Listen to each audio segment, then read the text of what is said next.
नमस्कार, मैं धीरज सिंह। आप देख रहे हैं दी जेड प्लस। बिहार में विधानसभा चुनाव की तैयारियां शुरू हो चुकी है, लेकिन महागठबंधन में सीटों के बंटवारे को लेकर अभी पेंच फंसा हुआ है। कोऑर्डिनेशन कमेटी की मांग करते करते जीतन राम मांझी महागठबंधन से बाहर हो गए। क्या अब इसके बाद उपेंद्र कुशवाहा और मुकेश सहनी का नंबर है? हमारे साथ आज बात करने के लिए कांग्रेस के वरिष्ठ नेता शकील अहमद साहब हैं। सर, चुनाव की तारीख कभी भी ऐलान हो सकता है चुनाव आयोग द्वारा, लेकिन अब भी महागठबंधन में सीटों का पेंच फंसा हुआ है। नहीं, ऐसा कोई पेच फंसा हुआ नहीं है। इसलिए कि बातचीत चल रही है, जब समय आएगा तो उसकी घोषणा होगी। अच्छा। आपने जीतनराम मांझी जी का नाम लिया कि वो दूसरे इसमें चले गए सीटों की बात करते करते। ऐसा नहीं है। देखिए, अगर किसी को दूसरी गठबंधन में जाना है, किसी नेता को एक पार्टी से दूसरी पार्टी में जाना है, तो बहाना लोग तलाश करते हैं। लेकिन ये सच्चाई नहीं है। बातचीत हो रही है। हमने तो काफ़ी मुस्तैदी से वर्चुअल मीटिंग्स भी शुरू की है। आज आपको जान के अच्छा लगेगा कि अभी ये लोग सीटों के बंटवारा की बात कर रहे हैं, ये कर रहे हैं। 19 ज़िलों में हम लोगों ने वर्चुअल रैली कर ली। मैं भी 2 ज़िलों में शामिल था उस वर्चुअल रैली में। और एआईसीसी के लोग, प्रदेश के लोग, जिस ज़िले में रैली होती है वहाँ के लोग, जो हमारा प्रखंड है वो तमाम प्रखंडों के लोग और कांग्रेस जन शामिल हुए हैं। तो 19 ज़िला, बिहार के 38 ज़िले हैं, उनमें 19 ज़िला में वर्चुअल रैली आज 19वें ज़िला में आज समाप्त हुई। यही दिक्कत है कि एनडीए आरोप लगा रहा है आप लोग पे कि महागठबंधन के सभी दल अकेले ही अपना प्रचार शुरू कर रहे हैं। कांग्रेस अपना अलग कर रही है, मुकेश सहनी अलग कर रहे हैं, मिल के कोई सीटों का बंटवारा या फिर किसी तरह का जो एक बात सहमति नहीं बन पा रही है। नहीं, अपने अपनी पार्टी को मजबूत करने का सबको अधिकार है। हमारी पार्टी मजबूत रहेगी। हर पार्टी चाहती है कि हमारा कार्यकर्ता मजबूत हो, हमारी लीडरशिप स्थानीय मजबूत हो। उसी की बुनियाद पर हम सीट की मांग करते हैं। उसी के की बुनियाद पे हम जो हमारा सामाजिक परिवेश है हमारी पार्टी के कार्यकर्ताओं का, उस हिसाब से मांग करते हैं। इसलिए अपनी अलग अलग जो जॉइंट कैंपेन जब चलेगा, तो जब वो इलेक्शन की घोषणा हो जाती है, इलेक्शन का जॉइंट कैंपेन चलता है कि एक मंच पे इस पार्टी के भी नेता रहें, उस पार्टी के भी नेता रहें, उस पार्टी के भी नेता रहें, यानी गठबंधन में जो जो पार्टियां हैं उनके नेता रहें मंच पे। तब होता है ये जॉइंट कैंपेन, जब पूरी घोषणा हो जाती है। अभी सब दल अपना अपना कर रहे हैं, लेकिन आप यूपीए की या हमारे गठबंधन की बात कर रहे हैं, कांग्रेस वाले गठबंधन की। लेकिन अभी मैंने 10 मिनट पहले पढ़ा है, जो रामविलास पासवान जी के पार्टी के नेता हैं चिराग पासवान जी, तो उनका बयान अभी पढ़ा है मैंने कि कोई फैसला नहीं हुआ है, कोई बंटवारा नहीं हुआ है। किसी ने पूछा था उनसे कि क्या जेडीयू और बीजेपी में फैसला हो गया आप लोगों में, तो उन्होंने कहा है कि अभी तो कोई फैसला नहीं हुआ है, कोई सीटों की संख्या नहीं तय हुई है। जब सही समय आएगा तो हम आपको बता देंगे। तो आप उनकी चर्चा भी कीजिए कि वो ही कह रहे हैं कि नहीं हुआ है। तो सिर्फ हम लोग तो कह रहे हैं कि हम लोग के बहुत एडवांस स्टेज में बात है, और जब समय आएगा तो घोषणा करेंगे। एनडीए गठबंधन की भी बात करेंगे, लेकिन आप कोऑर्डिनेशन कमेटी की जो मांग की जाती है गठबंधन में रहते हुए, जीतन राम मांझी इसी कारण वो कहा जा रहा है कि बाहर चले गए। मुकेश सहनी भी बोल रहे हैं कि तेजस्वी यादव उनसे डायरेक्ट बात नहीं कर रहे हैं।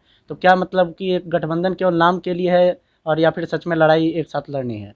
नहीं, देखिए, ये स्वाभाविक है, थोड़ा खिचखिच होना चाहिए। अच्छा। वजह मैं बताता हूँ आपको कि हर पार्टी जो गठबंधन में किसी शामिल होती है, अगर किसी पार्टी को ये दावा है कि हमको खुद बहुमत अपने बलबूते मिल जाएगा, तो वो क्यों किसी से समझौता करेगी? समझौता या गठबंधन तभी होता है जब कोई पार्टी रियलाइज़ करती है कि हमारा जो लक्ष्य है उसको हम अकेले नहीं प्राप्त करेंगे, तो हमारी जो लाइक माइंडेड एक तरह से सोच वाली पार्टी है उनको साथ लेके चलेंगे। और हर पार्टी जब गठबंधन होता है तो हर पार्टी चाहती है कि हमको ज़्यादा से ज़्यादा सीट मिले और अच्छी से अच्छी सीट मिले। अच्छी से अच्छी का मतलब है कि जो सीट मिले वो हमसे जीत जाए। कुछ सीटों के बारे में मालूम है, जो सामाजिक समीकरण है कि यहाँ कोई नहीं जीतेगा हमारे गठबंधन का, या जो मिलेगा इस सीट पर जिसको मिलेगा वो जीत जाएगा गठबंधन से। तो ऐसी सीटें सब लेना चाहते हैं, और अगर हारने वाली सीट है तो कोई उसको लेना नहीं चाहता है। तो थोड़ा खचखुच बैठने, लेकिन जब हम नेगोशिएटिंग टेबल पर बैठते हैं, बात करने के टेबल पर बैठते हैं, तो किसका बेस कहाँ मजबूत है, किसके कैडर्स कहाँ मजबूत है, किसका जो सोशल स्ट्रक्चर है वो कहाँ मजबूत है। तो इन सब को ध्यान, और लक्ष्य एक है कि जो अभी सरकार है इसको हटाना है, तो लक्ष्य एक है तो अमेकेबल सॉल्यूशन हो जाता है। और जिनको जाने का है तो देखिए ना, बगैर बैठक के ही मांझी जी चले गए, उन्होंने जाने का मन बना लिया था। तो कहा कि ये नहीं हुआ है, कोऑर्डिनेशन नहीं, कोऑर्डिनेशन हो जाता तो दूसरी बात होती, वो हो जाता तो फिर तीसरी बात होती। जाने वाले को कोई नहीं रोक सकता है। जी। कहा जा रहा है कि कम्युनिस्ट पार्टी भी महागठबंधन में शामिल हो रही है, लेकिन लोकसभा चुनाव में कम्युनिस्ट पार्टी अलग लड़ी थी, तो क्या आप मान रहे हैं कि विधानसभा चुनाव में उनके आने से कुछ फायदा मिलेगा आप लोग को? देखिए, निश्चित रूप से वाम दलों का, एक सीपीआई, जो माले हैं और भी जो वाम दल हैं, उनका समाज में और हर कंस्टिट्यूंसी में कुछ ना कुछ वोट है। हाँ, जाहिर है कि जहाँ उनकी सत्ता है, जहाँ वो उतने मजबूत है, उतने मजबूत नहीं है, या किसी ज़माने में थी, वो नहीं है। लेकिन अभी भी उनका सोशल स्ट्रक्चर है और कैडर्स उनके हैं, और स्वाभाविक रूप से अगर वो आते हैं तो जो हम लोगों का मानना है, सिर्फ वो पार्टियां नहीं, कि जो धर्मनिरपेक्ष मत है, जो ये मान के चलता है कि समाज जुड़ के रहेगा तो देश आगे बढ़ेगा, देश की तरक्की होगी, देश खंडित नहीं होगा, देश में खून खराबा नहीं होगा। ये लोग जो हैं, ये जितना इन मतों का कम बंटवारा हो वो अच्छा है, बल्कि नहीं बंटवारा हो वो सबसे ज़्यादा अच्छा है। कि ऐसे सभी लोग और वाम दल हैं जिनको हम जानते हैं कि वो भारतीय जनता पार्टी की जो बंटवारे की राजनीति है उससे थोड़ा अलग है। तो आप एनडीए की भी बात कर रहे थे, तो एनडीए में क्या आपको लगता है कि नीतीश कुमार एलजेपी का काट निकालने के लिए जीतन राम मांझी को एनडीए में शामिल किए हैं? देखिए, ये उनका अपना मामला है, लेकिन ये बात तो इंडिकेशन है कि ये उनके खिलाफ बयान दे रहे हैं, वो उनके खिलाफ बयान दे रहे हैं। तो स्वाभाविक रूप से है कि आप ज़्यादा हैं तो दलित चेहरा आप हैं, तो हम भी लाते हैं महादलित चेहरा खोज के, और नीतीश जी महादलित चेहरा खोज के बंटवारा दलितों में हो, उसके लिए पहले भी उन्होंने प्रयास किया था, आज की तारीख में भी प्रयास कर रहे हैं, और हर राजनेता करता है अपनी पकड़ मजबूत करने के लिए। नीतीश जी अगर कर रहे हैं तो कोई अस्वाभाविक नहीं, या बिहार की जनता से ये छुपी हुई बात नहीं है। जिस प्रकार से एलजेपी लगातार खटपट कर रही है एनडीए में, अगर ऐसा नौबत आता है कि महागठबंधन में उनको शामिल होना पड़े, तो क्या आप उनका स्वागत के लिए तैयार हैं? नहीं, देखिए, ये फैसला तो महागठबंधन के सभी दल करेंगे अगर वो परिस्थिति आई, लेकिन मुझको नहीं लगता है कि वो परिस्थिति आएगी। बहुत से कारण है, बहुत बड़ी बड़ी चीज़ स्टेक पे है। रामविलास जी भारत सरकार में मंत्री हैं, अभी 3.5 साल समय बचा हुआ है, ऊपर एनडीए छोड़ने का एक बड़ा रिस्क होगा। स्वाभाविक रूप से रामविलास जी ने बड़ी दुनिया देखी है, और एक बात ये भी सही है कि रामविलास जी के कुछ मानने वाले हैं वहाँ जो रामविलास जी के साथ अदलते बदलते हैं, ये बात सही है।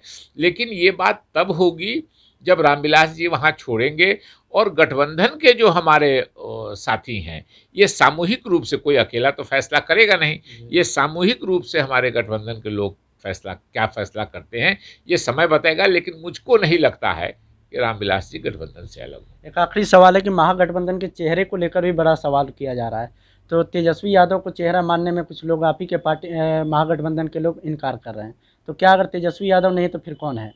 नहीं, देखिए, मुझको नहीं लगा कि किसी ने इनकार किया है, लेकिन वो वक्त नहीं आया है अभी जब चुनाव का सब सीटों का बंटवारा का ऐलान होगा कि इतनी सीटें फलां लड़ेगी, इतनी सीटें फलां पार्टी लड़ेगी, इतनी सीटें फलां पार्टी लड़ेगी। उस समय ये तय होगा कि हमारे गठबंधन का चेहरा कौन रहे, उनके भी नाम की भी घोषणा होगी, या ये भी फैसला हो सकता है कि हमारा कोई चेहरा नहीं रहेगा, हम एक बार सामूहिक रूप से जाएंगे। ये गठबंधन के, जैसे हमारे यहाँ शक्ति सिंह गोहिल जी हैं, मदन मोहन झा जी हैं, उधर से तेजस्वी जी हैं, जगता बाबू वो अध्यक्ष हैं, फिर और जो पार्टियां हैं, कुशवाहा जी हैं, और जो पार्टियां हैं उसमें, ये सब जब सामूहिक रूप से बैठेंगे तो ये सामूहिक फैसला होगा। क्योंकि वो मुख्यमंत्री जो हमारे गठबंधन से बनेंगे वो सामूहिक नेतृत्व करेंगे सभी पार्टियों का, तो स्वाभाविक रूप से ये सामूहिक फैसला होगा। ये जब समय आएगा तब फैसला होगा कि गठबंधन का कोई चेहरा होगा या नहीं होगा, और अगर होगा तो कौन होगा, तो स्वाभाविक रूप से आपको जवाब मिल जाएगा। हमसे बात करने के लिए धन्यवाद। ये बहुत धन्यवाद।